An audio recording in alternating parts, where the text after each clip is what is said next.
Olá pessoal, como estamos? Tudo bem? Estamos começando o 19º episódio do Ciência à Deriva Podcast. São 19 episódios lutando incessantemente contra a entropia. São 19 vezes, eu não sei se eu falei 19 vezes isso, mas com certeza essa luta começou no primeiro dia ali, quando a gente começou esse trabalho, e ela não para. Na realidade, ela nunca vai parar. Na verdade, quando ela parar, quer dizer que a entropia ganhou, certo? E, mediante a isso, nós continuamos com as nossas entrevistas e com um foco não, né, no fim nem no início, ou seja, a gente quer ver e quer saber sobre o desfile da passarela da carreira profissional do nosso entrevistado. Então, aqui a gente vai falar de novo, não lá do abre alas, nem também da apoteose, e sim da hora que ele desfila quando os carros alegóricos entram na avenida, nesse caso preenchido só com uma pessoa, e também não é no caso a plateia que enxerga, né, aquele desfile, sim o jeito que a pessoa que desfila, a carreira da pessoa está conduzido, olha ao seu redor e tira suas impressões. Nós acreditamos que isso pode cativar muito quem está ouvindo e muitas vezes fazer com que essa pessoa tome decisões que sejam proveitosas para o futuro da sua vida, sobretudo profissional, mas pessoal também. Por que não, né? Bem, eu estou tentando falar a mesma coisa de formas diferentes por 19 vezes. Talvez vai ter um dia que vai acabar, né? Essa criatividade toda. Mas é o que tem para hoje, certo? Então, primeiro, boa tarde, Aline Gomes. Como você está? Tudo bem? Já te vi, mas formalidades, né? Tudo jóia? Boa tarde, Cadu. Estou muito bem. Esse Tudo bem Ciência da Deriva mesmo? jamais seria o mesmo se não fosse toda essa sua apresentação. Sim. E é a primeira vez que Viva a estamos gravando no entropia! frio também. Concorda comigo ou não? Veio para causar mais entropia na nossa vida. Bom, vamos apresentar o nosso entrevistado de hoje, Ivan Munhoz Araújo, um querido amigo da casa de longa data. Ivan, agradeço aqui oficialmente o aceite do nosso convite. Seja muito bem-vindo ao Ciência Deriva. Vai ser um prazer ouvir a sua história aqui com a gente hoje, te entrevistar. Muito obrigada, tá? O Ivan, gente, desculpa, que é gestor de projetos socioambientais e trabalha no programa Ambientes Verdes e Saudáveis do SUS aqui em São Paulo, né, Ivan? Então, seja muito bem-vindo. É isso aí, Aline, senhora Tolucci, grande amiga de muito tempo, né? Carlos, então, nem se fala, praticamente 20 anos de amizade aí. Queria agradecer a possibilidade, estou muito feliz de poder compartilhar um pouco, acho que da nossa vivência, né? Desse convite, porque tem muito. Não tem só profissional aqui envolvido, tem muita emoção, sentimento, família, amor. E eu estou muito feliz de poder participar do Ciência à Deriva, de poder embarcar aí com vocês, né, nesse mar de possibilidades, E de confusões. esperança. Eu quero filosofar igual o Carlos no começo. Você entendeu o espírito da Ele me coisa. inspirou, cara. Ele me inspirou. Se deixar aqui, eu vou escrever um livro de poesia, só nessa introdução dele. Hoje teremos um episódio de Filosofias da Vida. Com certeza. E agradeço mais uma vez, né? Já falei isso 3 vezes. E vamos lá, vamos para esse bate-bola, vamos conversar.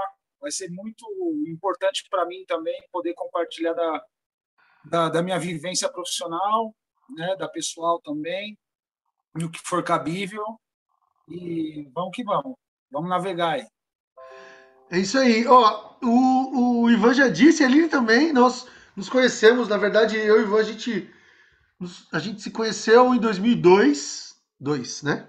Uhum. E nós fizemos um ano de graduação juntos de biologia. Eu fui, depois eu saí né, eu tive problemas financeiros e tal, tive que sair da faculdade. Mas o Ivan continuou, a gente continuou amigo. É, e seguimos a nossa carreira. Tem uma prova aí de que amizade, né? Amizade, uma prova do que? Ultrapassa. Amizade já é amizade, ponto. Né? E como ela pode ajudar a gente aí no futuro, porque imaginamos nunca, quando a gente se conheceu, a gente nem imaginava que a gente ia um dia estar num podcast ou fazer várias coisas que a gente fez já, na verdade, juntos. Então, do ponto de vista de trabalho, né, que eu tô falando. E é isso, por exemplo, ele tá com um chapéu ali atrás que eu que dei para ele, por exemplo, né, há uns anos atrás, quando eu fiz uma viagem pro Vietnã, eu e a Aline fizemos a viagem, na verdade. E esse chapéu, por exemplo, é a prova de que a gente está junto há muito tempo. Mas estamos aqui, não para falarmos das nossas amizades, das nossas aventuras. Poderia ter um outro podcast, né? Que seria a Maluquices à Deriva aí. E aí a gente... Esse aí teria que ser para maiores de 18 É, na anos. madrugada, né? Mas enfim, ele fica para um outro podcast. Então, sem mais delongas, vamos começar com a nossa pergunta Globo Repórter, tradicionalíssima já. Ivan Araújo Munhoz, quem é você? O que você faz? Do que você se alimenta? Onde você socializa? Como que você fica bravo? Enfim, se apresente, Ivan Munhoz, por favor. Vamos lá, Carlinhos. Ivan, cara. Difícil, hein? Difícil Vixe. falar. Mas Ivan por Ivan aqui, né? Healing, olha lá. O Healing poderia. Bom, Ivan, cara, é uma pessoa que gosta de estar no meio de outras pessoas, uma pessoa extremamente sociável, que gosta de conversar, que gosta de descobrir coisas, de sentir dúvidas, né? Indagar sobre questões sociais, políticas, culturais, ambientais, enfim, me sinto parte do todo, né? Então acho que para eu permear por todas essas partes aí, nada melhor do que você ser uma pessoa que queira cooperar com o outro, colaborar com o outro, e vai um pouco disso, vai esse mix aí de esperança, de utopia, de labuta, de militância e de uma pessoa que gosta de viver, né? Acho que eu falaria um pouco disso. Eu me apresentaria assim, né? Gosta de papear, que é uma beleza, Opa! conversa. Legal. Quase não converso, né? Quase não Quase tem nada. assuntos, né?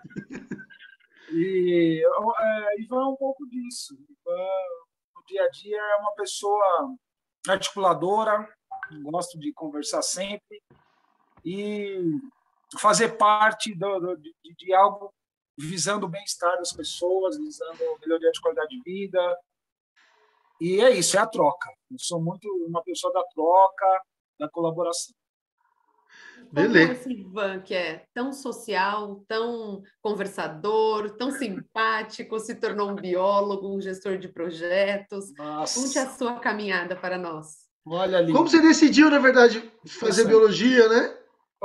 Não, isso aí é muito engraçado, porque não é que é engraçado, é que na nossa época era assim, né? Hoje a gente já pode falar, na nossa época. Não fala assim, não, que a gente entrega a idade, Ivan. Nós somos jovens ainda. Não, mas olha só, eu lembro que meados de 2000, 2001, eu não sabia o que eu queria estudar. E aí eu comprei aquele guia do estudante. E falecido, talvez. Nem sei se tem ainda. É igual falecido, a lista será? telefônica, né? Você fala a lista telefônica e guia do estudante, está aí. Já foi, né? Não existe mais. Segura a porta só agora. Isso, exatamente. Ou serve para rasgar no meio, né? E aí, cara, eu comecei a ler, né? De A a Z. Não vou falar porque eu cheguei no Z, mas uma coisa que eu li que me estimulou a procurar foi a questão da biologia, no sentido da biologia, a biologia não ser exata, né? Ela é uma coisa que muda constantemente, a ciência. Isso, a ciência muda constantemente. Mas você pensava nisso com 17 anos? Eu sempre fui uma pessoa curiosa. Então, assim,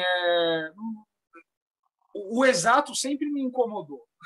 Sabe? Tudo que é exato demais, assim, sabe? É assim, é desse jeito, tem que ser assim. Não é. Porque cada pessoa pensa de um jeito, vive de um jeito, tem conhecimentos diferentes. Todo mundo tem saberes diferentes. Ninguém sabe mais do que o outro. São saberes diferentes.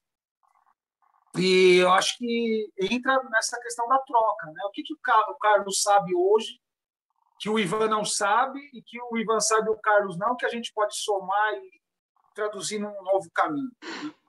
E a biologia, por ela trazer essa questão da inquietação, da pesquisa, de trabalhar as questões biológicas aí, né, principalmente, me fez despertar porque do senso de investigação, né, de falar assim, pô, estou lendo um texto aqui, assim, assim, assado, mas tem outro autor que traz outra coisa, o outro traz outra coisa de outras áreas. Então, com 17 anos, não é que eu pensava nisso, eu não tinha erudição para isso, vamos dizer assim. O que eu tinha era vontade de não ficar no exato. Né? Você fala, Ivan, você vai trabalhar aqui para sempre. Não, não vou trabalhar aqui para sempre. Eu quero coisas diferentes. Né? À toa que eu trabalhei em 15 lugares. Já. Sim. Então, Sim. acho que é isso. Talvez esteja no meu DNA isso. Sim. E aí, se quiser contar, quando você entrou na faculdade, quando você entrou na faculdade ali, molecão ainda, você pensava em ser alguma coisa assim, já dentro da faculdade, já direcionado à Um sua. biólogo. Daqui Não. 10 anos eu vou ser. Não, porque eu lembro que a gente entrou, né, Du? E era. Para você ter uma noção, eu não sabia nem o que era bacharel, nem o que era licenciatura. Também não sabia. Eu sabia que eu ia estudar biologia, porque eu lembro eu tive um professor muito bom, o Fred, né? E ele era esse cara que levava a gente para o laboratório. Acho que, olha só, você fez eu resgatar algo que me incentivava, que foi na escola, por causa de um professor meu. E o laboratório de biologia era o que eu mais gostava, né? Poxa, você sair da sala de aula, você ter uma prática, né? E cada vez ele trazia um tema diferenciado, podia ser fisiologia, podia ser anatomia, podia ser botânica. Então, olha só o leque, né, de opções que você tem de investigação. Né? Então, acho que isso, essa oportunidade de estudar a vida, é essa coisa que sai do exato, porque não é Sim, um só tipo de vida, uma só espécie. sim, Você tem sim. uma diversidade gigantesca. Então, olha só, vocês estão fazendo, olha só que lindo. Tá? Estou gostando dessa linha de raciocínio. Nessa, E eu nunca parei para pensar dessa maneira. Mas eu não sabia o que era. Então, quando eu bacharel, licenciatura, então quando eu chego, eu vejo que, né, a gente teria duas formações. Né? Eu falei, pô, você bacharel, um técnico, né, um formado, mas também eu poderia lecionar, abrir os meus olhos. Não é à toa, né, Du, que quando a gente fez a faculdade, não foi um ano só de licenciatura, foram 4 anos de licenciatura. É, Então, assim, a bagagem é como se fosse uma pedagogia, né? Então, sim. e aí me estimulou mais ainda a querer, né? Hoje, que a minha área é mais voltada para a educação, a gente vai falar já, mas eu não sabia realmente que eu ia trabalhar com biologia, só estava na faculdade e queria estudar. e o Era que, isso, não fui com um plano, eu não sabia nem o que era um mestrado, um doutorado, isso foi descobrindo justamente porque eu não tive base. e o que a Quando, né, faculdade te despertou ao longo dos 4 anos, assim, nesse sentido? Como que ela te rumou para uma trilha? eu acredito que, assim, por ter essa diversidade de disciplinas, de matérias, de possibilidades, de investigação, né, da ciência biológica, isso para mim foi maravilhoso, porque sai do exato, mais uma vez, sai daquela coisa que você vai ficar assim, ó, não que outras disciplinas não tenha isso, mas eu acho que o bonito da biologia é estudar a vida e como ela se comporta em determinado ambiente, porque todo ambiente tem uma diferença, né? E eu acho que isso me instigou mesmo, me deu tração para continuar, sabe? E depois, com o tempo, você vem com estágios, né? Vem com possibilidades de estagiar muito na questão da área acadêmica e também na área de licenciatura. E essa mistura, né, essa coisa de estar com a academia, com a licenciatura, né, no Instituto Oceanográfico da USP, mas também numa escola estadual, me faz perceber o quanto esses dois lados precisam se aproximar, que é um desafio ainda muito grande. Sim, sim. Ô, Então, Ivan, acho deixa que eu é te nesse perguntar. sentido. Não, deixa eu te perguntar uma coisa que eu nunca te perguntei. Agora você está falando. Quando você estava lá na faculdade, vamos resgatar, vamos lá atrás ainda. Você fez, eu lembro que você foi para o IO, para o Instituto Oceanográfico da USP, fazer estágio. Lembro, você também trabalhou no Botânico, foi depois ou não? Foi O depois. Botânico foi em 2010. Ah, tá, foi bem depois. Foi Mas eu 5 lembro anos depois. de escola também, que você estava. Você nunca se sentiu perdido do que fazer? Ao longo, lá na faculdade, quando o TCC, aí às vezes, tudo bem, às vezes você faz o TCC para passar, mas como carreira mesmo, você não se sentiu, pô, tudo bem, eu gosto dessa coisa não exata, mas ao mesmo Sim, tempo você tem que seguir um rumo uma hora, né? sim. Olha, Edu, ótima pergunta sua, cara, porque eu acho que assim, acho não, acredito que eu sempre tive um espírito de educador, assim, sabe? Eu gosto de trocar, eu gosto de ensinar, eu gosto de fazer junto. Tanto bacharel como licenciatura, eu poderia ser educador, eu poderia ser um professor de uma universidade, como eu poderia ser um professor de uma ONG, um educador, como eu já fiz. Então, talvez assim a linha norteadora foi a educação. Então, Entendi. mesmo que um biólogo faça só bacharel, ele pode trabalhar com Sim, educação. Se ele faz só licenciatura, ele já está dentro. sim, Então, definindo, talvez a diretriz que eu peguei, eu acho que a base é a educação. sim. Porque eu lembro que você era uma pessoa que sempre. Eu lembro de um dia que a gente foi sair, não era para estudar e também não era para ir para faculdade, era para ir para algum lugar que eu não lembro. E eu lembro que você falou assim para mim, eu nunca esqueci. Cara, eu acho que eu gosto dessas coisas sociais aí, de sociedade, não sei o quê. Eu nunca lembro, eu lembro que a gente estava entrando no carro assim para ir, eu não lembro, era um churrasco, com certeza. Sim, Era festa, entendeu? sim. E eu lembro disso e acho que isso você decidiu na sua vida, com Sim. certeza, né? Na sua vida Talvez já profissional. tinha decidido há muito tempo, eu só não sabia conceituar. É, E eu talvez acho, mesmo.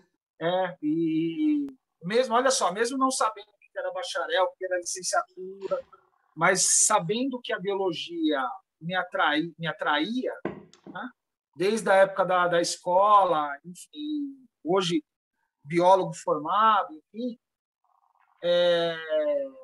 quando você leciona, você trabalha questões sociais, né? Você não está fora.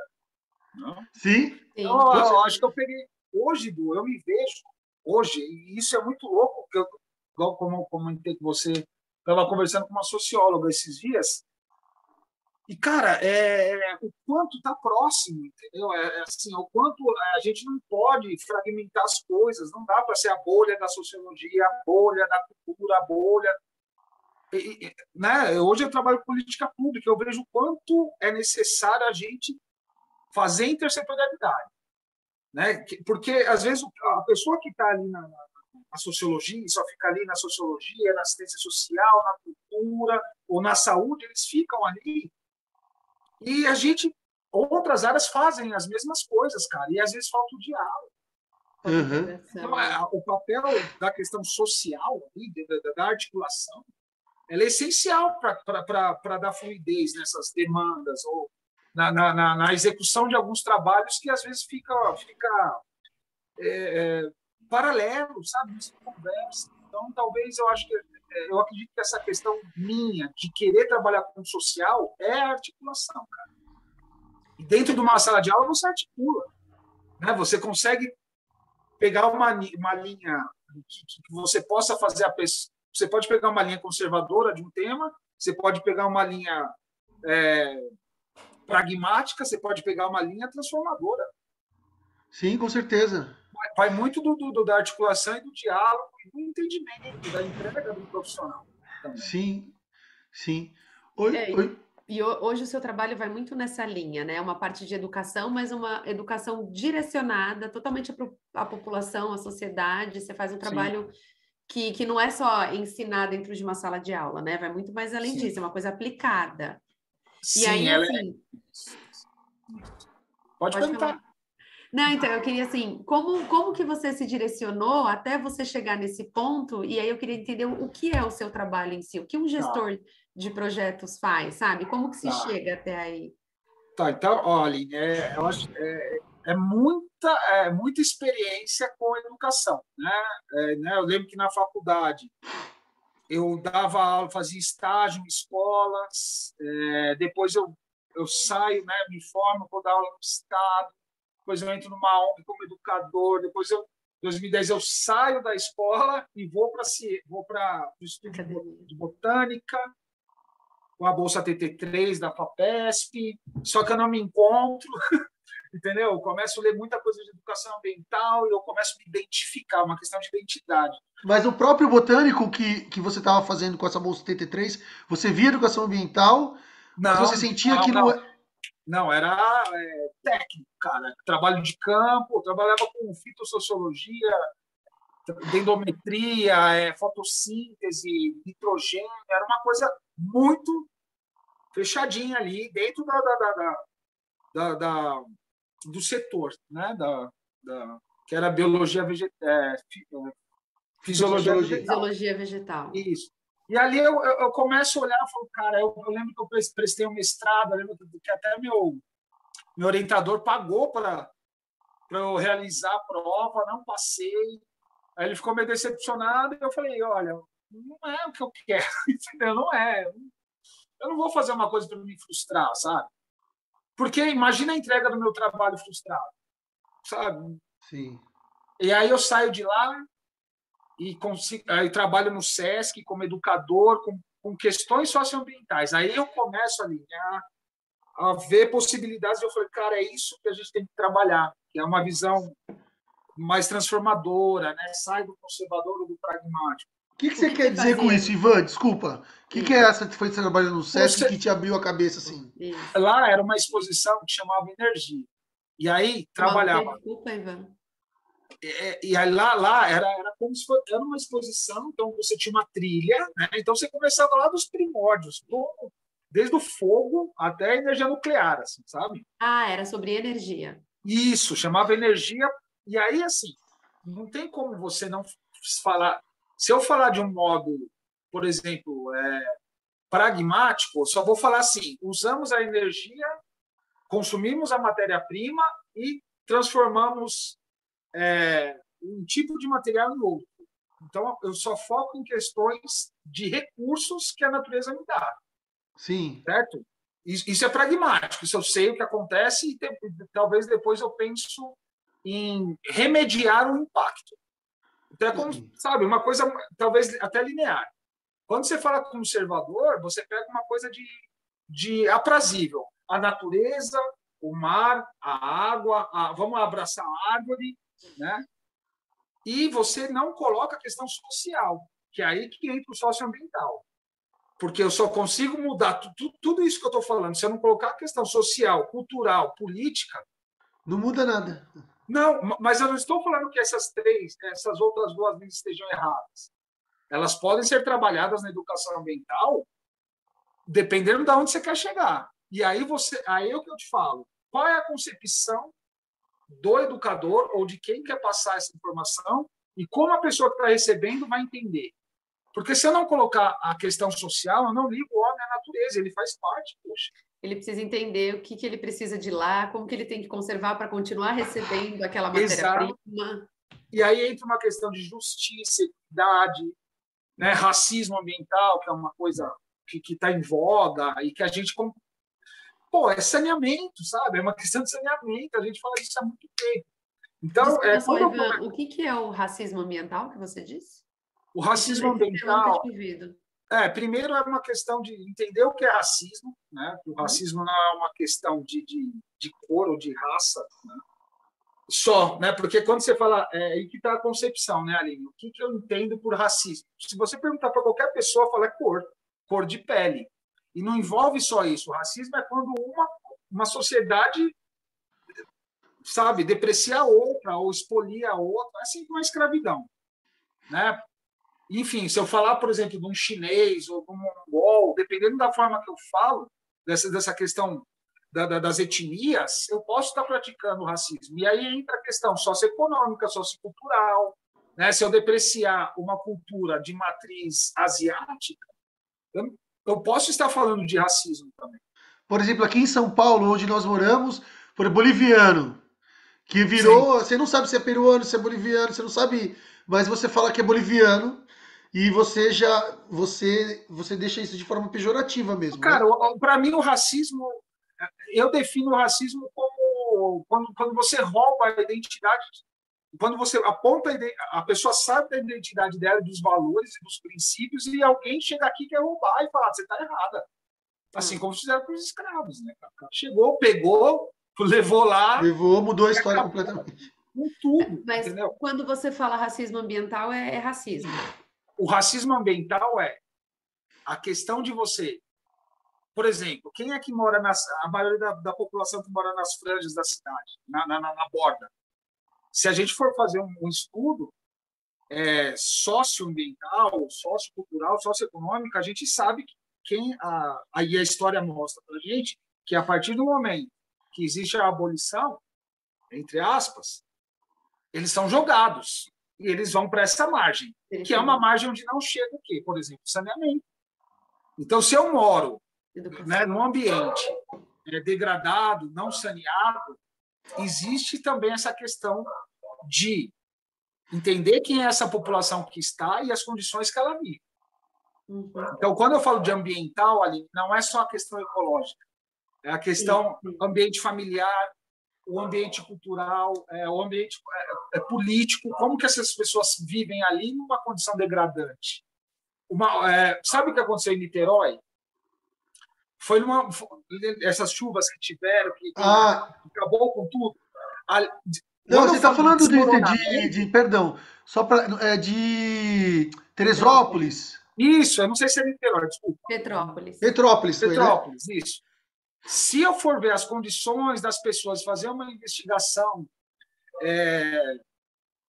de tudo que a gente está falando aqui socioambiental, era uma área de perigo, né? Já existia um risco, já existia uma ameaça, né? Já existia uma vulnerabilidade para ocorrer o desastre. E quando ocorre o desastre, eu posso linkar isso com racismo ambiental, porque aí também eu vou avaliar quem são essas pessoas que estão ali. Né? Sim. E geralmente quem são essas pessoas? Sim. Por que não tem enchente no Higienópolis, por exemplo? Se tiver, bem pouco, Não, parado, né? Mas assim, é uma enchente talvez de impermeabilização do solo e questão de descarte de resíduo incorreto, talvez. Agora, e quem está na margem, por exemplo, né, a própria história do Rio Tietê é isso, quando ele vazava as margens, ele extravasava, ele pegava quem? As pessoas que tinham maior vulnerabilidade. Sim.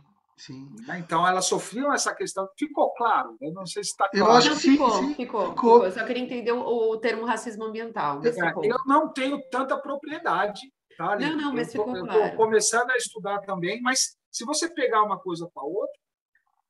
Dá para linkar. Você linka, né? E futuramente eu vou até fazer um trabalho de racismo ambiental, porque é isso. É você pegar uma questão vulnerável de riscos, ameaças, vulnerabilidade, até ocorrer o desastre. E assim, a defesa civil consegue ver que isso vai ter problemas, a habitação consegue que vai ter, sabe? Vários setores das políticas públicas sabem. Eles sabem que isso pode acontecer. Só que e aí? Né? Quem é que se mexe? Sim. Deixa eu te fazer uma pergunta, cara. Falando do Rio Tietê, e eu queria muito perguntar para você. Eu ainda acho, é uma opinião, que a sustentabilidade, toda essa relação está muito ligada à natureza. Ainda. A percepção geral, não de quem trabalha. Então, se eu for falar com as pessoas na rua que estão em outra área, que não pensam muito nisso, por escolha diária mesmo, nada, não é culpa, não. Eu acho que talvez ela vai ligar a sustentabilidade à árvore, natureza, ecologia, sei lá. Eu queria perguntar se você concorda comigo, uma pergunta. E acho eu que o homem não se vê na natureza. Talvez ele se vê acima dela. Então talvez seja por isso que eu acho, entendeu? Que as pessoas... Você tá correto. Né? E eu queria saber, assim, mas você faz uma coisa... Ao contrário, você você trabalha com a parte social e ambiental, que no fundo o ambiente é aqui a minha rua, a sua rua, enfim. Por que você acha que isso acontece e está quebrando, já quebrou, enfim, essa ideia errada? Você entende? Que eu perguntei a pergunta, não? Olha, Edu, sim, eu entendi. Eu acho que a gente tem que começar pelo sistema econômico, né? Que a gente começa, que é o capitalismo, cara. Não existe capitalismo consciente, cara. Não venha com essa baboseira, né? Porque tem muita gente que acredita, eu estou dando a minha opinião, e se o capitalismo é acúmulo de capital, explorar a hora de trabalho do trabalhador ou do cidadão, agora as maneiras que ele explora, não só o trabalho, assim como os recursos naturais, Sim, e a ele gente vê, levou o que está acontecendo. cara, e cada vez aumenta mais essa demanda, né? Porque tem mais pessoas no mundo, né? A gente já nasce consumindo, né? Às vezes eu falava assim para meus alunos, falava, quando a gente nasce, o que a gente consome? Primeira coisa. Aí o pessoal falou fralda. Eu falei, não, é ar, cara. Você saiu dali, você está consumindo oxigênio. Nós somos um consumidor. Isso é Ah, eu nunca básico. tinha pensado nisso. Mas Mas oxigênio é de graça, né? até, até quando eu já não sei. Né? E a qualidade desse ar? É, Sim. Essas questões que a gente tem que pontuar. é. E eu acho que assim, existe a questão do sistema que a gente vive, né, de capitalista, consumista. E eu vejo também que quando a gente fala de sustentabilidade tem o tripé, né, social, ambiental e econômico, mas ele é muito mais profundo, tem que entrar a questão cultural, social, política, social não, política e cultural, que às vezes a gente não coloca isso, né? Então a gente fica numa linha só social, ambiental e econômico. Não, mas espera aí. Foi o que pegou, né? Mas são conceitos, né, Du? E aí da maneira que você passa isso, faz com que a pessoa tenha uma percepção, vai muito também de como você coloca. Não existe fórmula mágica. Não existe, não tem como você chegar e falar assim, olha, vamos fazer desse jeito aqui que vai dar certo. Não adianta, eu faço certo aqui em São Paulo, o cara na Bahia está fazendo diferenciado. Aí o outro do Acre também, o outro, sabe? Então, é muito complicado. E as pessoas também, né, sustentabilidade é uma coisa, desenvolvimento sustentável é outra. Né? Eu acredito que essas questões, né, que vêm desde 1960, né, com a Primavera Silenciosa, que é Livro da Rachel a Carson, né? isso, que ela que começou a pontuar questões socioambientais, porque ela pegou o ambiente, a ação do homem impactou o ambiente, que impactou a fauna, a flora, e depois voltou para o homem. Sim. Então, você bate e volta. Isso é inevitável.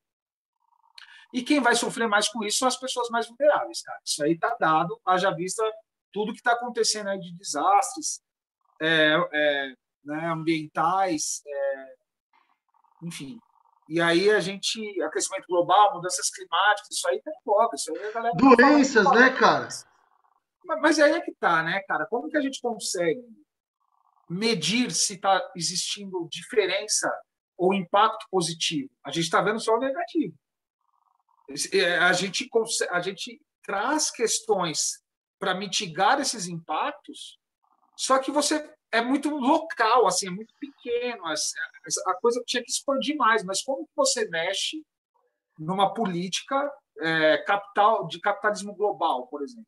Né? Uma multinacional, cara, ele fala assim, eu vou trocar minha frota de carros que utilizam combustíveis fósseis e vou colocar o elétrico, mas até aí, isso é o pico do iceberg, embaixo. O que ele está fazendo? Talvez ele está destruindo, poluindo ou espoliando mais o trabalhador e tirando mais recurso, só que na ponta do iceberg ele está falando que ele está fazendo certo. Então, isso aí é uma coisa que é do próprio sistema econômico que trabalha em cima de demanda e de propaganda, de convencimento.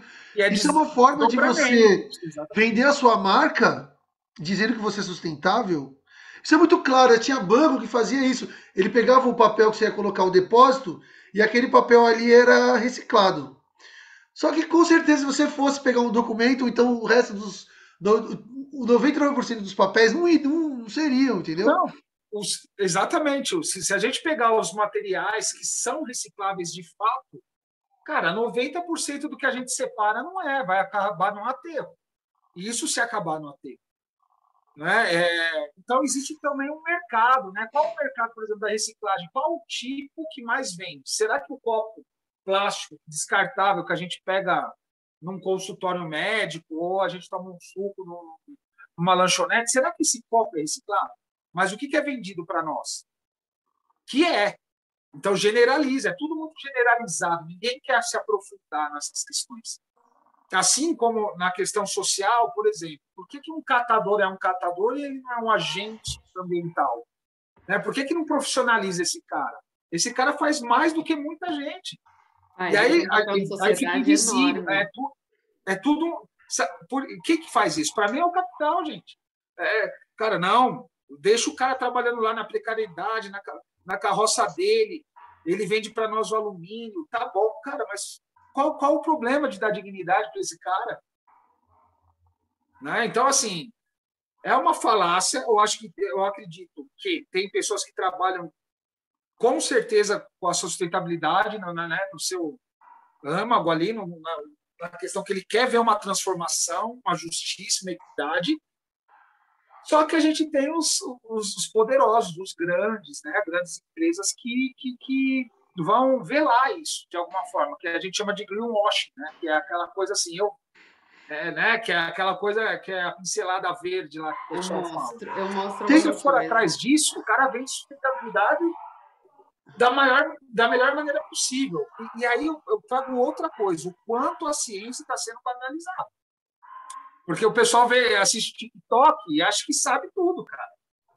Né? O cara assiste um canalzinho de YouTube, o cara, só porque ele vivenciou, mas, cara, e cadê a base científica?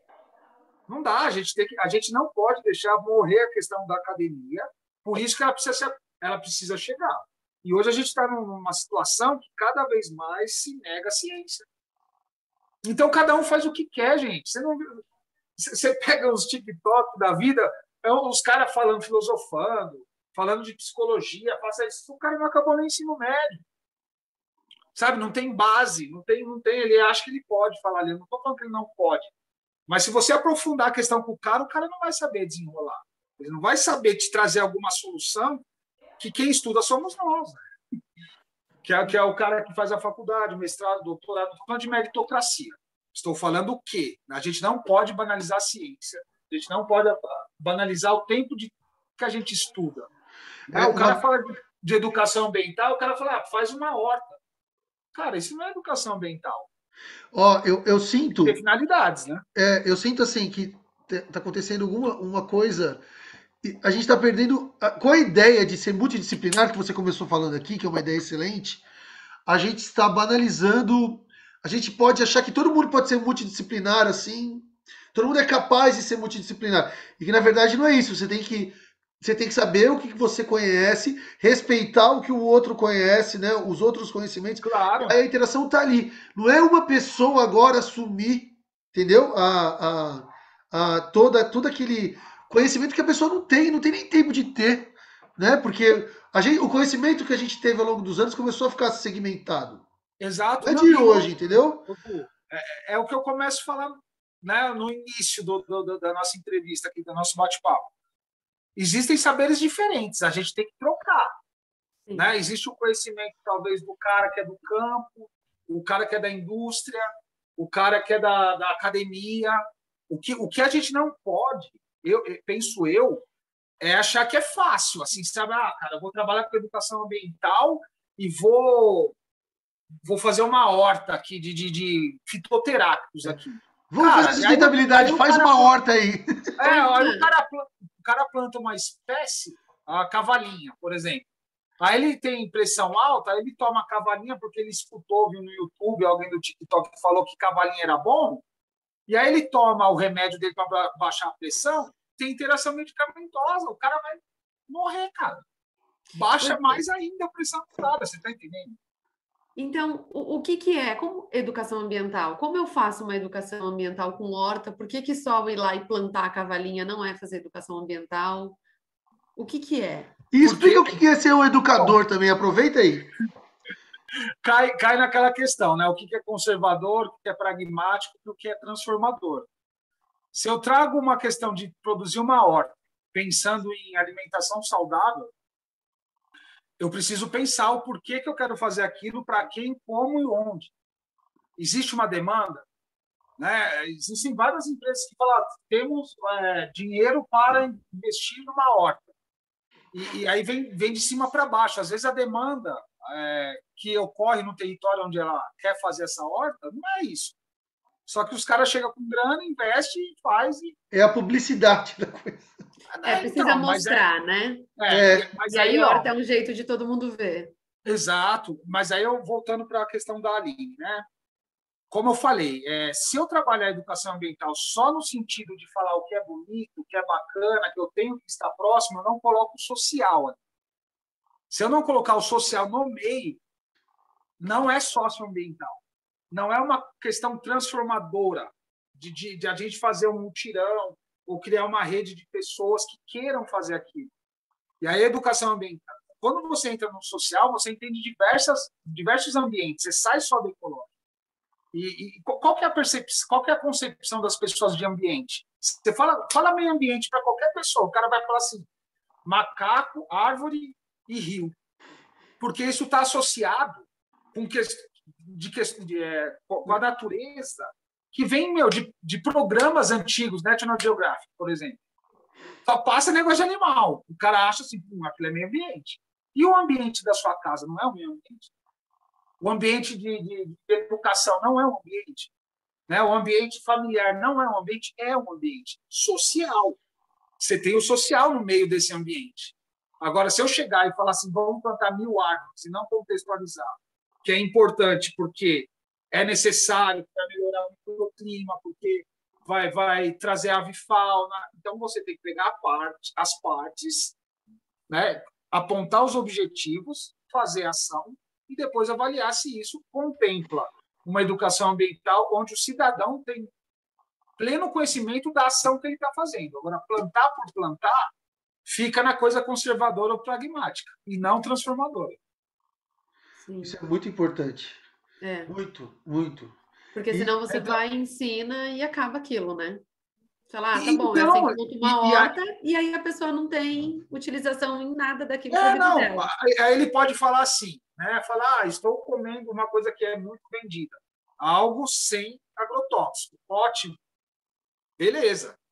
A semente é sem agrotóxico, mas de onde está vindo a terra? Né? Quem é que doou? Você comprou da onde? Você sabe o tipo de terra que compra? Você está vendo como é complexo? Sim.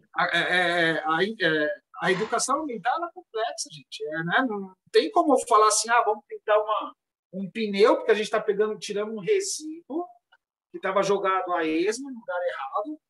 Agora a gente vai pegar, colocar o pneu aqui, pintar, bota aí uma terra, bota uma flor, beleza. Mas e a sustentabilidade desse projeto? Quem é que está envolvido? Né? Às vezes as pessoas vão lá e faz e acabou. E aí, na hora que o pneu apodrece, que a planta morre, o pessoal larga. Então, eu vejo que falta falta meta para muitos projetos socioambientais de educação ambiental, falta indicadores. Eles existem, mas quem sabe trabalhar com isso? Quem sabe fazer gestão de projetos de educação ambiental? Esse profissional é extremamente importante, ainda mais hoje que está gritante essa questão de ESG, né, das empresas trabalharem... Isso que eu ia te perguntar, você pode explicar o que é? ESG, cara, ele trabalha muito com investimento, né? Por exemplo, você tem uma empresa que você produz plástico, vamos dizer. E aí você tem os ônus, né, que você causa ali para o social, para o ambiental e para o econômico, mas você quer reparar isso. E quando você constrói um projeto que você consegue vender isso, você vai ter... Aí a questão, cara, de pasta de bolsa de valores. É uma coisa que então pareceu que era isso. Que é para o empresário não perder dinheiro, entendeu? E fazer com que o cara faça, entendeu? Exato, porque hoje o mercado, né, esses grandes investidores estão pedindo práticas sustentáveis, né? Práticas de qualidade de vida, práticas onde o impacto menos, práticas... E aí... tem aquele BlackRock, não vou lembrar agora, que é um dos maiores investidores desses projetos socioambientais no mercado, sabe? O cara é um expoente, assim, tem bilhões para investir. É bacana, cara, mas a gente precisa fiscalizar melhor, ter um profissional que tenha habilidade de observar isso. E uma coisa do biólogo, cara, que eu falo até para minha equipe, biólogo, cara, a primeira coisa tem que aprender a observar, velho. É muito do biólogo observação. A gente precisa observar, cara. E às vezes a gente não... Para se trabalhar questões socioambientais, né, onde você trabalha um território vulnerável, por exemplo, você tem que ver, às vezes, uma criança que está andando descalça na rua, pisando no esgoto. Você tem que observar que tem uma fiação clandestina. Você tem que observar que ali é um ponto de droga. Você tem que observar que existe um parceiro em potencial que pode fazer rede, que pode ser a igreja que vai fornecer um espaço para fazer uma atividade. Então, olha só como é complexo trabalhar essa observação no socioambiental e não chegar de cima para baixo algo pronto. Não funciona, está fadado a acabar. Né? Então, é isso que eu trago um pouco da experiência que eu tenho enquanto gestor aí do PAVES, né, que trabalha com questões de alta vulnerabilidade social, mas dentro do SUS, cara, dentro da saúde. Por quê? Qual que é o objetivo? A partir do momento que você trabalha processos educacionais, porque a educação é um processo, por isso que não dá para vir de cima para baixo, processo, a partir do momento que você trabalha processo, você trabalha promoção à saúde, prevenção à doença, eu posso desinchar a fila da UBS. Porque, às vezes, são questões de higiene pessoal, são questões básicas, cara, de asseio, são questões básicas das pessoas quererem mudar um ambiente onde só falta, às vezes, você fazer a interlocução entre um ator que está no território com o outro. Você pode dar um exemplo? Só para ficar... Posso, por exemplo, a gente trabalha com...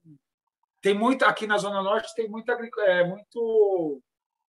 agricultura urbana, agricultura familiar, por exemplo. Né? Será que, se a gente conseguir identificar pessoas na comunidade que já queiram comprar alimentos sem agrotóxicos, será que ele conhece o cara que está 3 ruas atrás dele que vende? Que vende. Isso é intersetorialidade, isso é rede. Isso eu estou falando uma coisa pontual do território, né? Mas a gente faz, por exemplo, rede com fábrica de cultura, com CCA, que é um equipamento de assistência social, a gente faz com SESC. Assim, existem diversos parceiros que podem dar um suporte para a gente para desenvolver um projeto pautado nas demandas. Vou dar um exemplo. O que está gritante agora no território? Dengue, cara. Dengue está estourando. E a gente sabe o que faz com que o mosquito se desenvolva. Todo mundo está careca de saber, cara. Né? Água parada. Mas será que o cidadão que está ali, ele investiga o próprio ambiente da casa dele? Será que ele está preocupado com isso aí, cara? Né? Será que ele se vê responsável como cidadão de falar, poxa, se eu tiver um criadouro de mosquito, vai impactar a mim, vai impactar o vizinho, vai impactar o bebê do vizinho, aí cria uma cascata de doença, cara, de impacto. E aí o nosso trabalho é trabalhar isso na ponta, na rua também, dentro da UBS e na rua. E a gente tenta trazer isso de forma mais lúdica. Você trabalha com os agentes comunitários de saúde e com os agentes de proteção ambiental. Isso. Promoção ambiental. Promoção ambiental. Isso. Isso está relacionado com saúde ambiental, Isso, exatamente. Então, vocês trabalham diretamente na rua, visitando casas, analisando essa questão de territorialização mesmo. Sim. Essa é a situação de vocês. E aí, com base em tudo que como funciona? Vocês analisam o ambiente e, de acordo com as necessidades que vocês encontram, vocês planejam ações. Antes só de você falar, Ivan, só para contextualizar para quem está ouvindo. Tudo, não preciso falar mais. Então, obrigado, Aline. Não, esse foi o episódio com a Aline Gomes. Eu gostaria de agradecer. Obrigado, Aline. Só para contextualizar, atualmente o Ivan trabalha no programa que ele até falou, que é o PAVES, e já há um tempo. E na Zona Norte, onde ele mora hoje, e a região, não é o território da Zona Norte, né? É uma parte lá da Zona Norte que ele trabalha. Só para quem está ouvindo, saber aí, ó, Então, eu queria que você explicasse isso, Ivan. O que é o PAVES, que isso faz parte do SUS? Sim. Como que é esse fluxo de trabalho até que se concretize numa ação, né, para o cidadão? Tá, vou tentar ser sucinto, né? Porque prolixidade grande não o processo. existe, né? Mas vamos lá, ó. O PAVES é uma política pública, né? Ele está no âmbito da atenção básica do SUS. Né? O SUS ele tem várias atenções. Ele tem a atenção básica UBS, tem a secundária, ou especialidades que é CAPS, por exemplo, né? Que é a saúde mental, e tem a terciária, que são os hospitais públicos. Então, o SUS fica, né, nesse ciclo virtuoso. A atenção básica, dentro da atenção básica, dentro das UBS, eu tenho duas configurações, três. A UBS tradicional, que é a que não tem estratégia de saúde da família, então não tem um agente comunitário. Né? É público espontâneo. Você vai lá, é atendido e volta. Tem o de estratégia de saúde da família, que é onde tem o PAVES, tem o agente comunitário, o APA e outros programas. Né? Atenção ao idoso, atenção à pessoa com deficiência, morador de rua, tem outros programas. E a mista é quando você tem metade tradicional e metade de estratégia de saúde da família no mesmo lugar. Tá. Ok? Ok. Estamos onde tem estratégia de saúde da família. Beleza. E aí, como que a gente trabalha? Né? Então, tem as equipes de agentes comunitários que territorializam, visitando as famílias, né, sabendo como está, tudo certinho. E o APA, que é o agente de promoção ambiental, que é o ator do PAVES, né, que ele fica na ponta, é ele que traz essas demandas e trabalha em conjunto com as equipes multidisciplinares da UBS. E aí beleza. Aí a gente, hoje, eu trabalho Santana, Tucuruvi, Jaçanã, Tremembé. Essa é a supervisão técnica que eu trabalho. Caraca. É muito, hein? É bastante. Eu estou com 10 unidades básicas de saúde. Né? Então, tem 10 APAs que trabalham comigo. O PAVES ele só existe no município de São Paulo, infelizmente. Então, tem no Sudeste, tem no Centro, tem no Oeste, né? Então, é tudo dividido por supervisão técnica. O meu são essas 4. Aqui na Zona Norte tem Vila Maria, Vila Guilherme, é outra supervisão técnica. Do Centro é outra supervisão técnica. E cada supervisão tem um gestor local. Né? Então, são 48, se eu não me engano. Você é um gestor local. Isso. Gestor regional tem 6, e gestor municipal, que fica na secretaria, são 2. Tá? Só para vocês entenderem um pouquinho a estrutura. Bom, agora vamos para a ponta, vamos voltar para lá. O gestor local ele atua junto com as equipes de estratégia de saúde da família, a CS, APA, educador físico, nutricionista, gerente da unidade é muito importante, saúde bucal é muito importante para a gente conseguir dar conta dessas demandas. Então, por exemplo, vou dar um exemplo muito bacana que aconteceu, que foi bem emblemático. Essa questão da dengue, né? Que está gritante. Aí eu vou pegar um exemplo daqui não sei se vocês vão conhecer, a Zakinash, perto do Center Norte aqui, tem uma área tem uma UBS nossa que atua lá. Ali onde é o Singapura. Sim, sim. Conhece ali. Ali está muito gritado, ali é bem vulnerável. Né? Ali é um ambiente bem vulnerável socioeconomicamente. E aí o que aconteceu? Tem uma parte que é um morro, que a gente chama de morro, que está gritante a notificação por dengue. Ok, como que isso chega para a gente? Pelos agentes comunitários que andam lá e também pela UVS, que é a Vigilância Sanitária.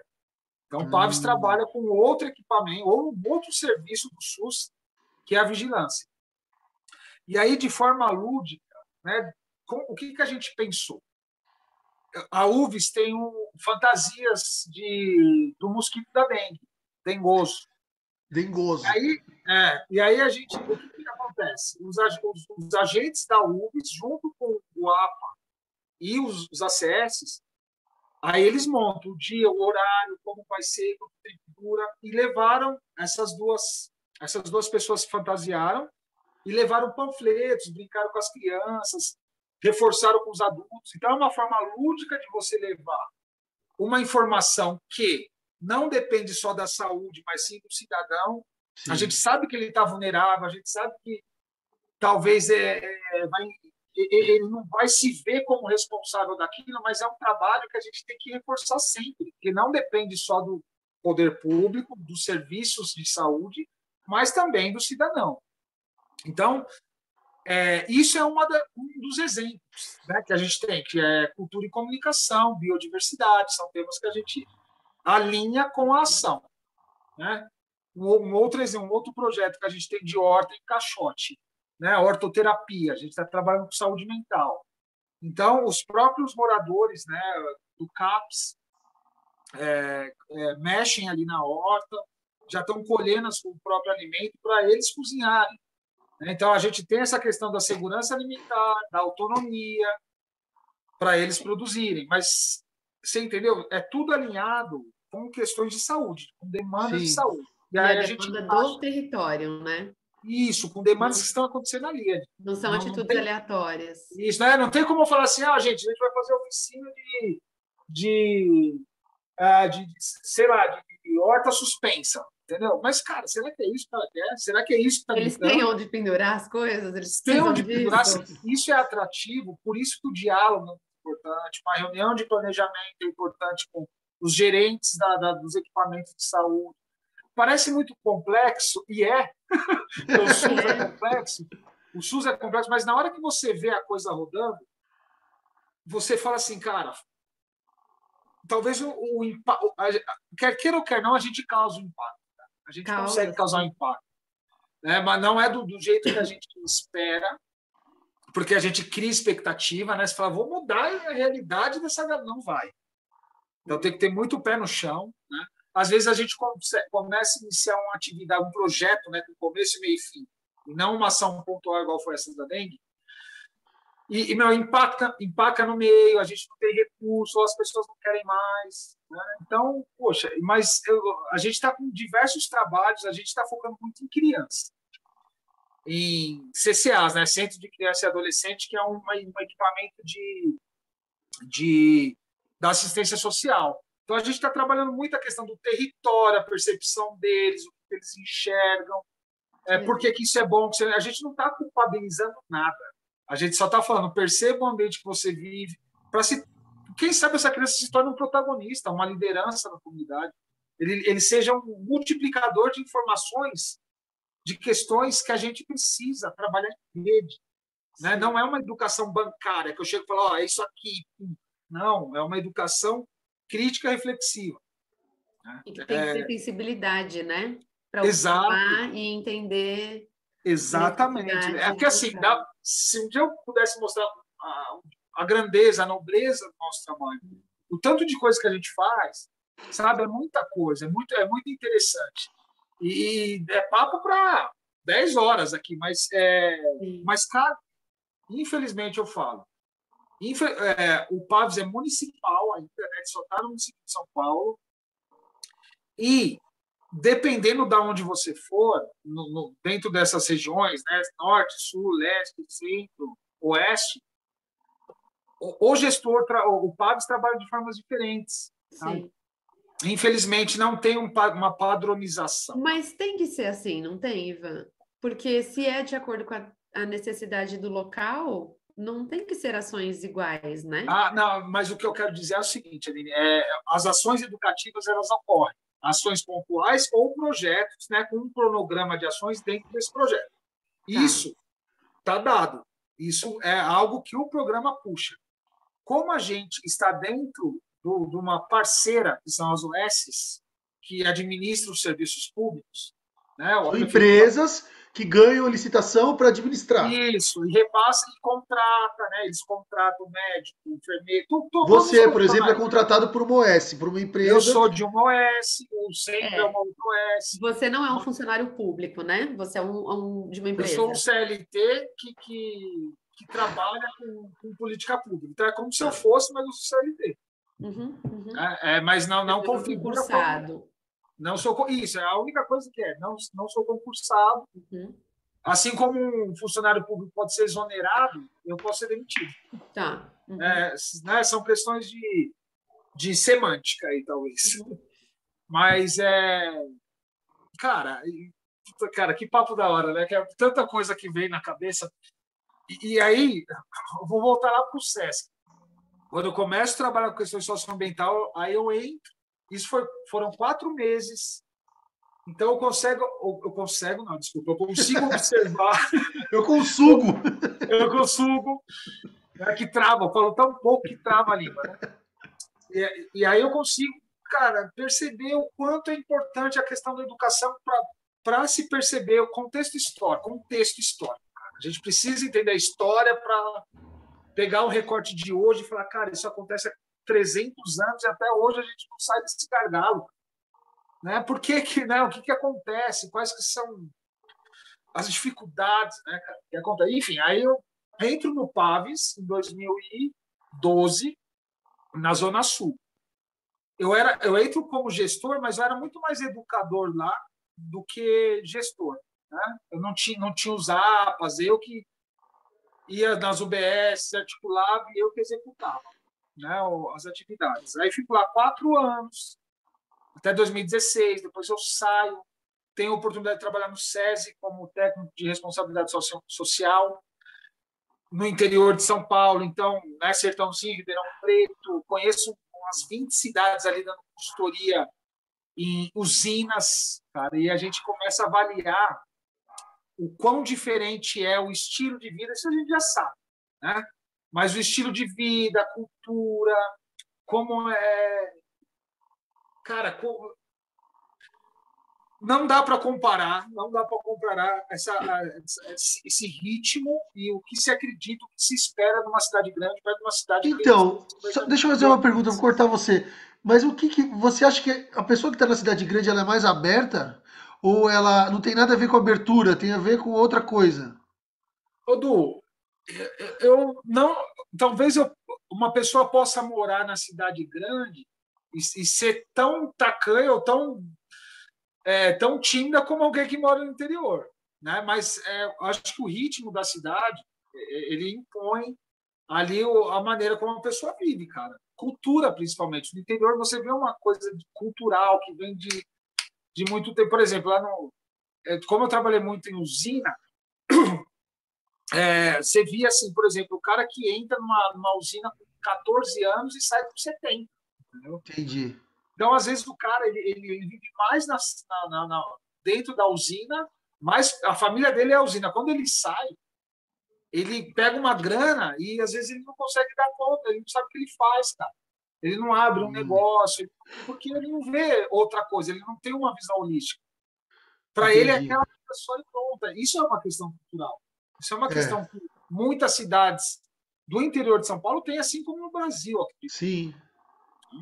Sim. Então, Sabe de assim, uma coisa? Você falou, quando a gente trabalhava lá na represa Billings, teve um professor que queria fazer um trabalho com os pescadores de lá. E eu acho que ele tinha a vontade de propor uma cooperativa. Acho que ele quis impor a cabeça dele e do jeito. E os caras estavam ali, eles pescaram, 2 horas, os caras estavam tomando brejo, jogando baralho, eles entendeu? não querem mudar porque funciona. Porque Porque o funciona volume, para sabe, a eles. produção. Funciona, é.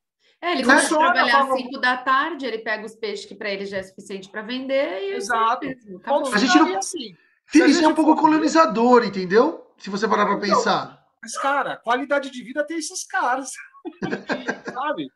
Pô, você fala assim, vou pescar até 3 horas da tarde, Não que ele beleza. não acorde cedo, entendeu? Não passe frio, né? Não, Pescar tem as suas coisas também. o mínimo é ter dignidade, entendeu, cara? Sim, sim. Sim, exatamente. E, e, enfim, então, tenho essa experiência aí do SESI, cara, que me trouxe uma bagagem muito de articulação, de aprender a entender também, né, o que se deseja para ser assertivo. Como a gente construía planos educacionais, a gente tinha que, né, escutar muito para ser assertivo na construção da educação continuada que eles queriam.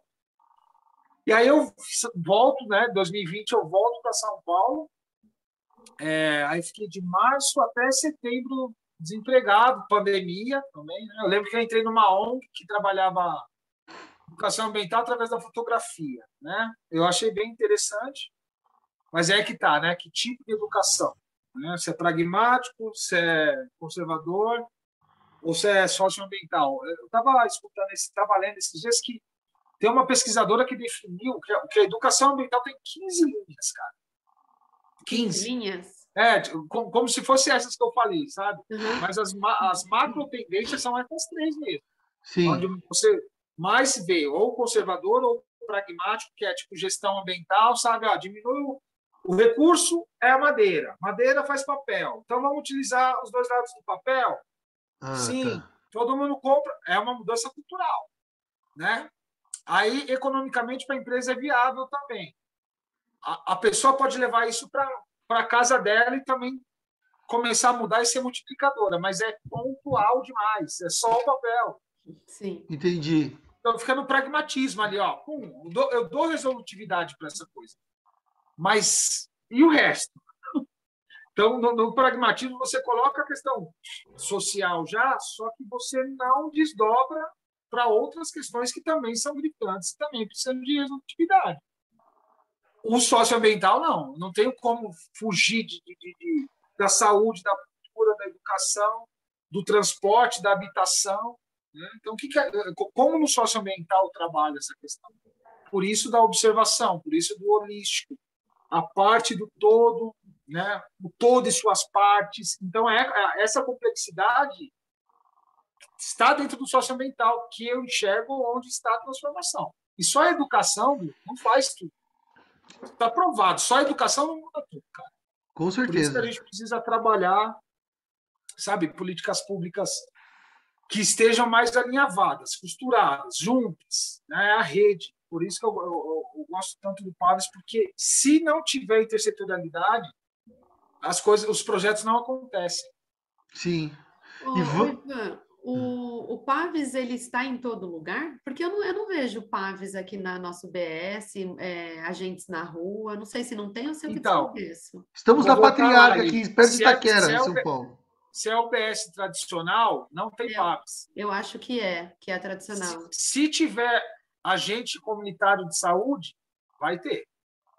Eu acho que não, eu não vejo. E aí até o que eu ia te falar, assim, será que é porque o Paves ele foi direcionado para locais que mais têm vulnerabilidade?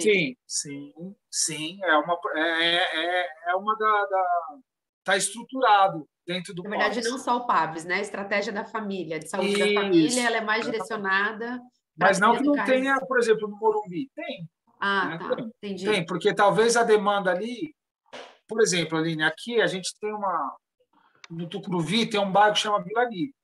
A Vila Nive, a configuração dele é totalmente diferente dos outros locais que eu trabalho. Fontales, Jova Rural, Vila Nova Galvão, Apuanã, são locais bem mais vulneráveis, mas bem mais. Aí você chega no Vila Nive e você vê que né, a estrutura é totalmente diferente do Fontales, por exemplo, que é a terra do Emicida, né, o bairro do Emicida, onde ele nasceu. E aí, qual que é a demanda ali? É idoso. Não é essa diversidade de idade ou de gênero, sabe? Ali é específico, é uma coisa que é só dali, entendeu? Então, ali tem que ter estratégia na rua. Não, e ali tem que ter estratégia da saúde da família, só de domingo de manhã. Para atender o idoso na casa dele. Tem que ter. E aí existe um programa que chama PAI, que é Programa de Atenção ao Idoso.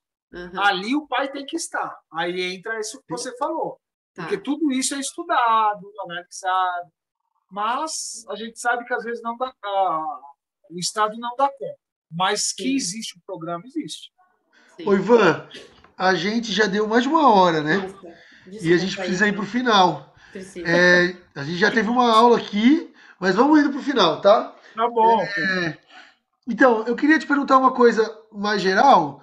Você falou no seu início que você falou sobre militância, vontade, né, de conversar, né, diálogo e tal.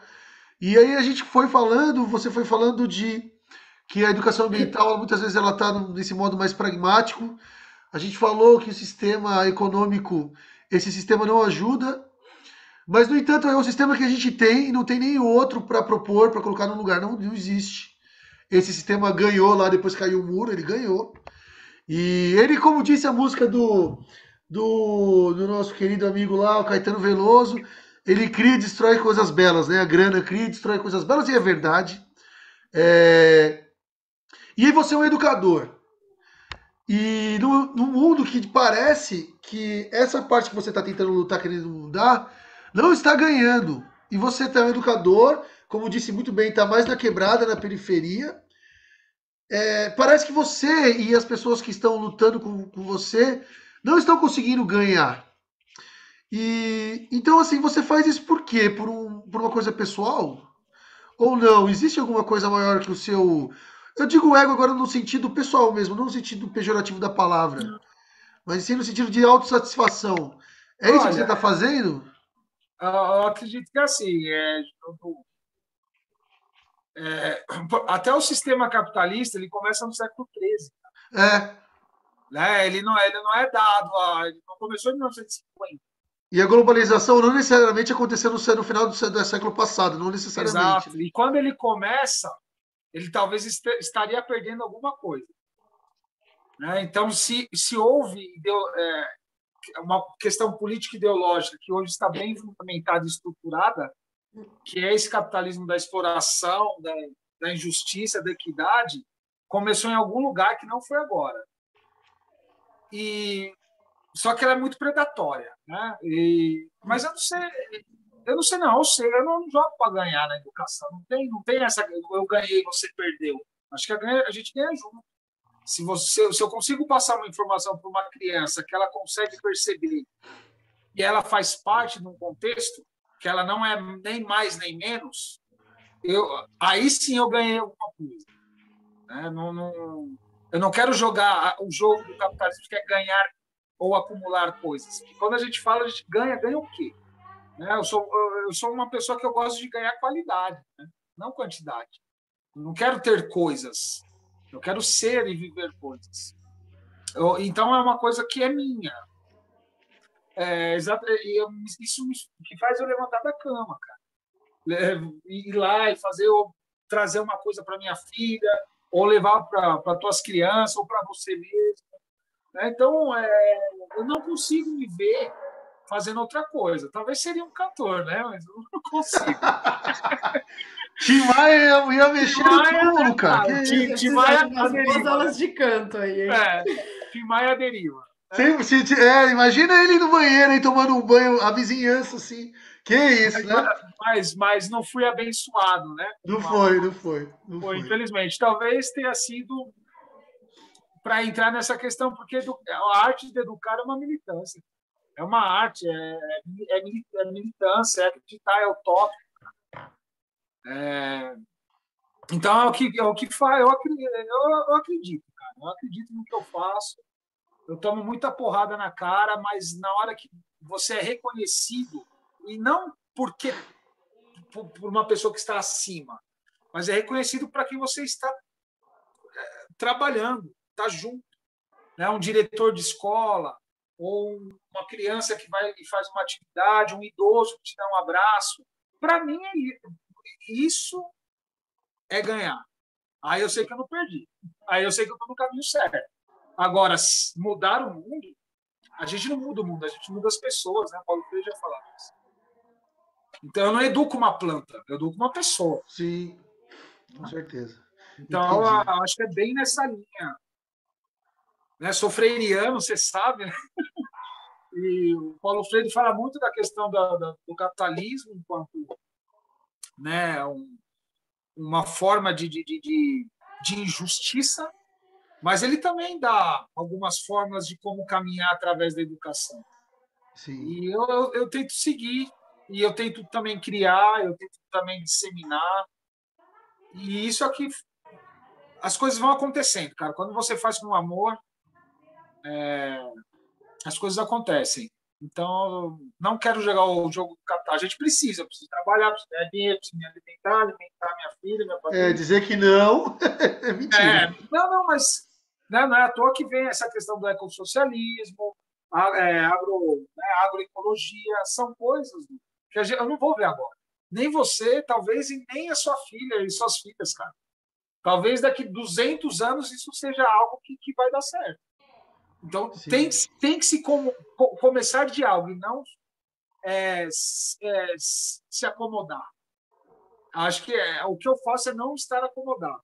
E tento trazer pessoas que se identificam e acreditam nisso. Se eu vou ver resultado ou não, eu vejo no pequeno. No grande, talvez daqui, sei lá, vai que vão construir um busto meu lá na Avenida Paulista e falar, Ivan foi um cara, e não sei o quê. Então, já que você falou isso aí, eu vou fazer uma pergunta. O que orgulha Ivan Munhoz de Araújo Nossa, cara. Parece na sua carreira? O que me orgulha na minha carreira é saber que existem pessoas que acreditam no que eu faço, na educação. Isso me orgulha muito, eu ter seguido esse caminho, encontrar pessoas que querem, tem pessoas também que não querem, mas você sabe que está lá. Você precisa saber aprender a conviver e aprender a fazer com que as coisas aconteçam. Se vai ser com aquela pessoa ou não, não sei. Mas a educação ela te traz muitas pessoas, né? Você convive com diversas pessoas e com diversas ideias, diversos saberes, e eu acho que isso me alimenta e faz com que eu saia do mais do mesmo. Eu acho que é isso que me orgulha, é tentar sair do mais do mesmo, ver alguma solução e trabalhar em cooperação, cara. Ninguém faz nada sozinho. Sim, entendi. Tem a mente inquieta, né? A Claro, espinha ereta e o coração mais ou menos tranquilo. aquecido, né? Aquecido sempre. Aquecido, aquecido, boa. Como a gente iniciou nos bastidores, né? No background, né? Eu comecei com a Aline, com você, né? Nós estamos num mal-estar, né? Social, pós-pandêmico, não, porque está começando a aumentar o número, né? A curva de contaminação de Covid, e a gente sabe que a gente vai viver talvez ad eterno aí. Mas a gente precisa desses momentos, sabe? Da rede, das pessoas que você conhece, da arte, da música, dos amigos, cara, porque a gente está numa situação muito difícil, né? E quando você traz essa questão que você acredita, é isso, eu acredito nisso, cara, porque é uma rede, pessoas, histórias, emoções, amor, a gente não pode deixar morrer isso. Eu acho que a educação traz um pouco disso, abarca um pouco disso que a gente está conversando aqui. É isso aí. Aline, você tem alguma coisa para perguntar para a gente ir para o final? Não, eu falei um monte já. Acho que tá ótimo. Foi maravilhoso. Na verdade, perguntar sempre tem, né? Então, vai lá o Nembi para dar uma palestra no Paves. Ela está precisando de ajuda nisso aí. Não, por favor. Achei maravilhoso, Ivan. Nossa, adorei. Sabe o que vai ser o mais legal, Aline? Se um dia a gente puder, eu preciso mostrar, né? Porque a falação cansa, mas na hora que você explica o programa e você mostra as ações, as articulações, as reuniões, e quem está envolvido, você fala, cara, funciona, dá certo. É um pouquinho isso, mas é um trabalho de formiguinha, né? Mas são pessoas que você está transformando. Claro. Eu sou assim também.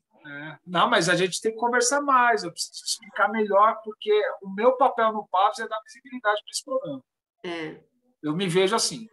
Sim, e é importante, é um programa importante. Eu acho que é bem isso que você falou. A gente não tem que fazer um trabalho pensando que vai atingir uma comunidade como um todo. Não, se você transformar uma, duas pessoas, você já transformou alguém. Você já fez o seu trabalho. Sim, é igual o grupo de WhatsApp. Você manda para um, outro manda para 5, outro faz 500, outro vai, viraliza. É o que a gente espera, é o que eu penso que um dia, quem sabe. Sim. Há muito a passos curtos, mas a gente já faz, já acontece. Né? Vocês da academia têm que chegar junto com a gente. Tem que chegar porque é muito importante a gente ter sabe, algo fundamentado em questões, talvez não falar de forma técnica demais. Não pode, né? Mas ser assertivo, sabe, entender a ponta, entender uma realidade que dá para trazer e transformar, talvez, até a forma de como se aplica uma disciplina. Sim. Muito importante. Com certeza. Gente, vamos para o final. Eu acho que... Obrigada, Ivan.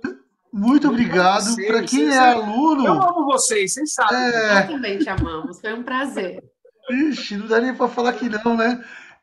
Então, para quem é aluno que gosta dessa área, de qualquer aluno da área da saúde, não importa qual, Eu acho que é uma lição inspiradora. Para quem é professor, é uma aula que você ouviu aí, eu pelo menos ouvi, sobre educação, sobre o que eu faço também no meu dia a dia.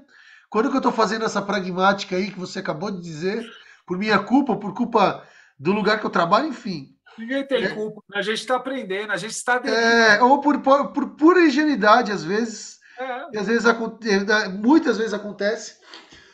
Eu acho que é uma aula, então a gente volta, faz voltar aqui para quem está na faculdade, sair da faculdade, mas eu acho que as conversas às vezes elas abrem mais do que para uma certa idade. E assim, essa foi uma grande aula, Ivan. Muito obrigado, cara. Muito obrigado Adorei. mesmo. Tamo... Eu que agradeço, cara. Você Eu me quero ensinou muito, eu estou muito feliz. mais estar com vocês, com os meus pares, poder falar de algo que eu acredito. Isso, para mim, é gratificante, não tem preço. Não tem preço. Sim. É isso aí. Muito. Eu vou recomendar a nossa entrevista para todos os meus alunos de saúde única. Fala que vai cair na prova, porque eles vão assistir. Por sinal, peraí, que agora você estava falando mal do sistema econômico, mas eu preciso dele. Gente, no Spotify, coloca lá todas as estrelinhas, segue. No YouTube, e se inscreva no canal, toque o sininho, dê visibilidade, comente, comentar, entendeu? Fala mal de tudo que a gente falou aqui, fala que a gente é um bando de não sei o que lá, entendeu? Mas fala lá. De alienado, né? De alienado, que não sabe de nada. Por quê? Porque o que vale é o views, entendeu? É o views, é isso que gera esse produto aqui chamado Ciência Deriva pra cima, entendeu? O Instagram, comente também, compartilhe. Faça tudo isso. TikTok. Olha só quantas mídias a gente está. Tá? Então a gente precisa de ajuda, de visibilidade. E para quem tiver aí que gosta, que chegou até o fim para ouvir isso aqui, dá uma força. Beleza? Então é isso, gente. Estamos terminando esse maravilhoso 19º episódio do Ciência Deriva Podcast. De novo, Ivanzinho, muito obrigado, cara. Aline. Obrigado por poder botar minha voz no mundo. Isso. Gravada por gerações. Ivan, por esse tempo todo. Agradeço, Cadu. Prazer sempre, inenarrável. Muito obrigada. Gente, muito obrigado então e até a próxima. Tchau. Falou.